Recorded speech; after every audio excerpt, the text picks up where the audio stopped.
है कि जीत का पहला संकेत है आपकी। भारतीय जनता पार्टी ने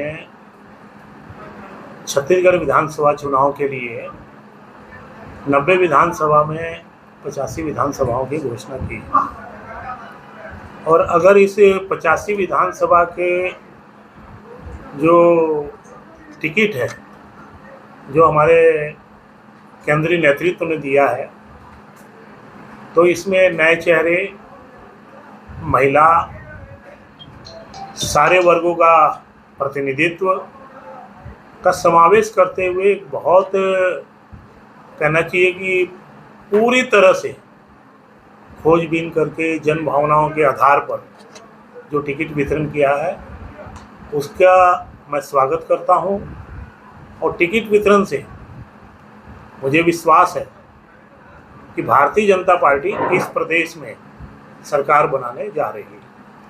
आपकी टिकट तो तय मानी जा रही थी, लेकिन कई नहीं, देखिए, मैं भारतीय जनता पार्टी का कार्यकर्ता रहा हूं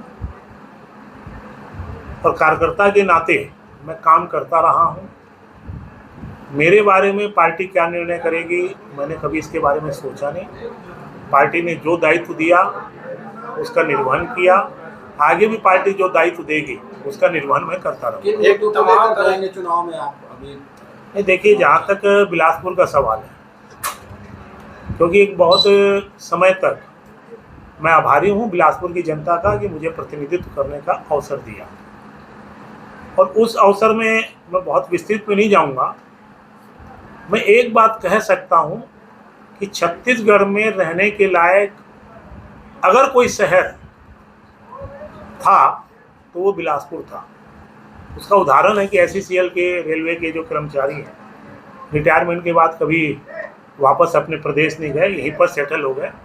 मैं बिलासपुर की जनता की प्रशंसा करना चाहूँगा कि उन्होंने इतना प्यार दिया, इतना अच्छा वातावरण बनाया कि बिलासपुर में जो भी आता है बिलासपुर उसको आत्मसात कर लेता है और इसीलिए रहने के लायक शहर था। लेकिन मुझे तकलीफ़ है कि इन 5 सालों में राजनीतिक संरक्षण में जो गुंडागर्दी हुई, चाकूबाजी, जमीन लूटखोर, रेत का जो कहना चाहिए अरपा का अस्तित्व समाप्त कर दिया और आज किसी भी सरकार की पहली प्राथमिकता होता है जान माल की सुरक्षा करना।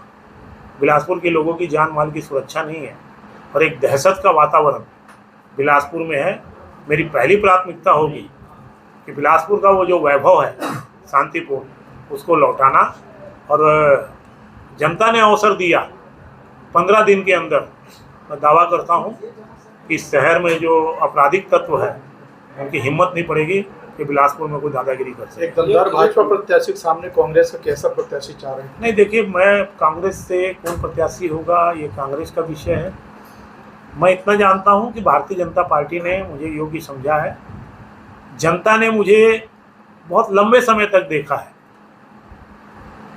तो मैं ऐसा मानता हूं कि मुझे कांग्रेस का प्रत्याशी कौन होगा उससे कोई मतलब नहीं है। भारतीय जनता पार्टी की नीति और बहुत लंबे समय तक बिलासपुर में प्रतिनिधित्व किया हूं, उन सारी बातों को जनता समझेगी और बिलासपुर के पुराने वैभव को फिर से स्थापित। 75 और 15 की खाई को कैसे बांटेंगे? 75 और 15 की जो खाई नहीं, कौन सी 75-15 जो प्रदेश में जो पिछले बार का जो रिजल्ट था? नहीं, देखिए, आप एक कहना चाहिए चुनाव के नतीजे से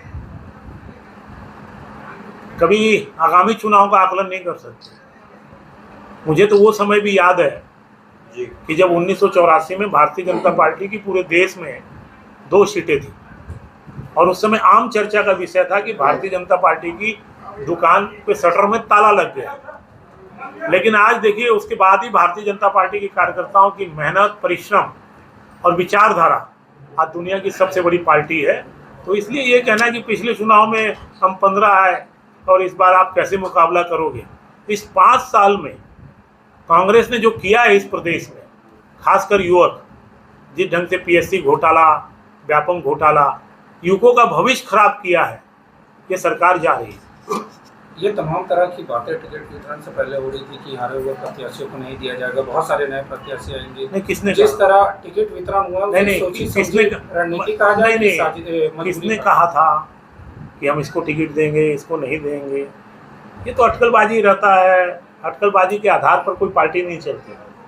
भारतीय जनता पार्टी की शुरू से नीति रही है कि सारी कार्यकर्ताओं की राय से जन भावनाओं का परीक्षण करा के जो उपयुक्त रहे उस प्रत्याशी को देना। और वैसे देखिए हजारों कार्यकर्ता सब उपयुक्त हैं, लेकिन उसके बाद भी निर्णय करना पड़ता है।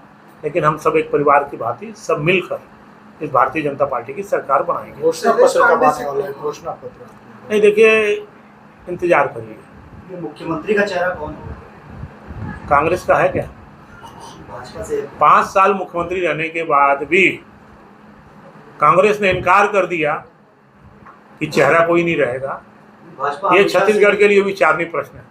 शैलेश पांडे को चुनौती के तौर पे देखते हैं आप? नहीं, मैंने पहले ही कहा, मैं सामने कौन होगा, कौन चुनौती होगा, मेरी पार्टी, मैं जनता के समक्ष हूँ और सारी बातें जनता समझती है। हम उन बातों को लेकर जाएंगे तो सामने वाला प्रत्याशी वो अपनी बात रखेगा, जनता को जो ठीक लगेगा वो निर्णय करेगी।